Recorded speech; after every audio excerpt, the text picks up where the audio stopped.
it should be an indictment. It's an indictment on Dylan Dubé that Trevor Lewis, Milan Lucic, and Brett Ritchie have more goals. Like, as much as there's criticism towards Daryl Sutter of his play of them, I understand the criticism.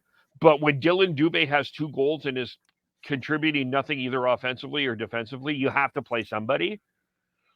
And it's got to be these guys, I guess, if Dylan Dubé isn't going to contribute. Like, to me, this is more of an indictment to Dubé than it is Sutter's deployment of the lines, which is a legitimate. I'm not saying it's not a criticism, because I think that there's some valid criticism of that, but you're not getting anything from Dylan Dubé.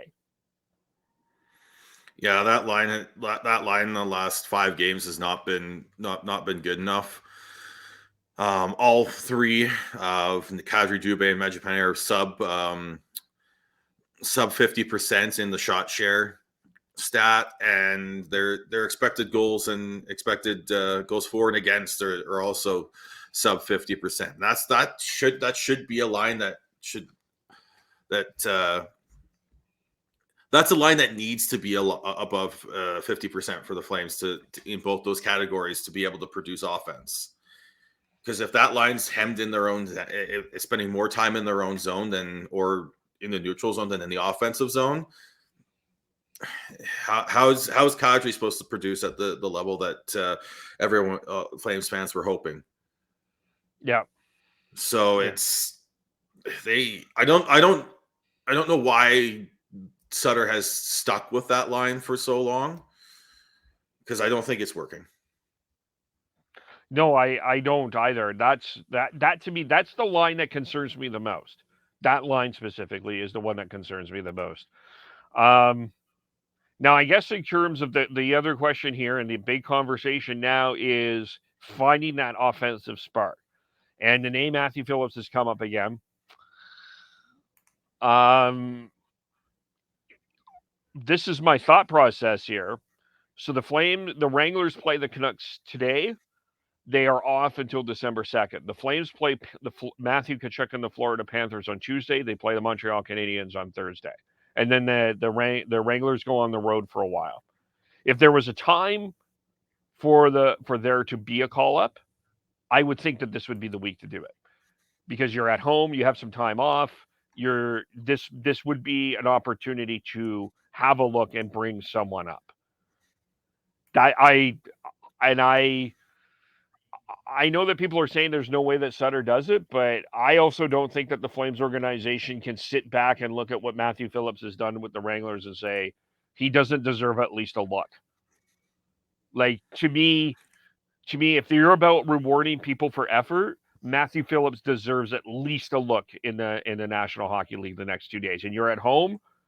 It's an opportunity that if you want to shelter him, if you need to shelter him in terms of minutes and protect him, you have an opportunity to do that. I don't know. This is the time to do it. What line would you put him on, or who would his line mates be? Because I think that's a big question there. Would you just slot him in, sit Dubé, and slot him in with Kadri and Mangiapane?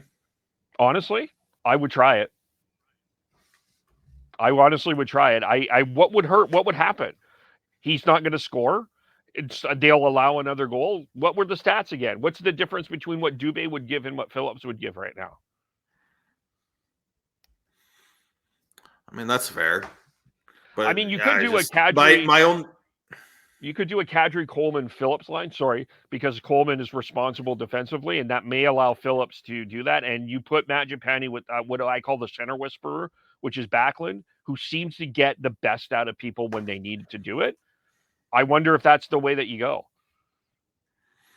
Yeah, maybe. I think that's that. I was actually going to go there. I was like, my only concern about that would be maybe whether or not if that's the right fit for Matthew Phillips, because Mangiapane's not necessarily a big guy either. So you maybe throwing a Coleman on that line, or even just I think that might be a good. I think that I would do that. But if you don't call it Phillips, is there other options that the Flames and Sutter could do line wise?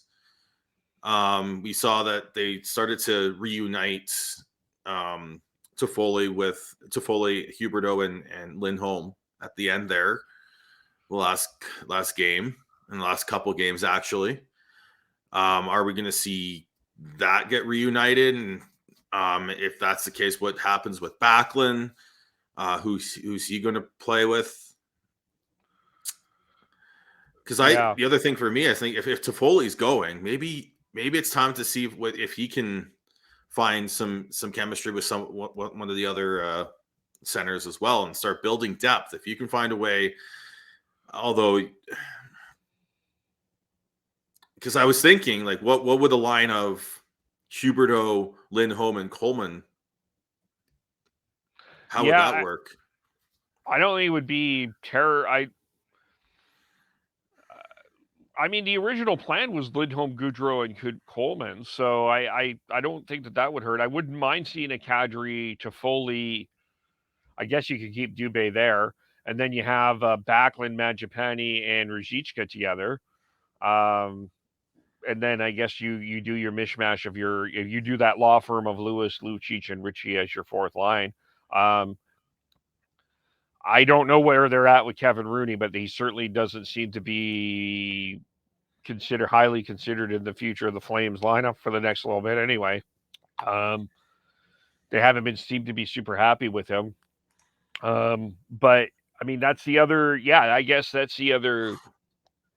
Unless the other way is you throw Pelche and see where you're at with Pelche, and you throw him with Kadri and see if they can wreak havoc on especially in a game where Matthew Tkachuk is going to come in again Calgary, and you know he's going to wreak havoc. You know he's going to stir it up. Maybe you Yeah, bring up Jacob Pelche and you try to match that. That's another possibility.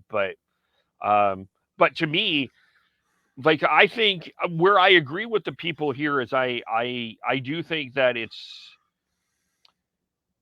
I think it's time for Matthew Phillips to have at least a look. I don't think that it's if you're a legitimate organization who wants people to earn it, and if that's the way that you want to do things, you got to. And you saw that with Michael Stone, you saw it with Oliver Shillington. You got to give Matthew Phillips deserves a look.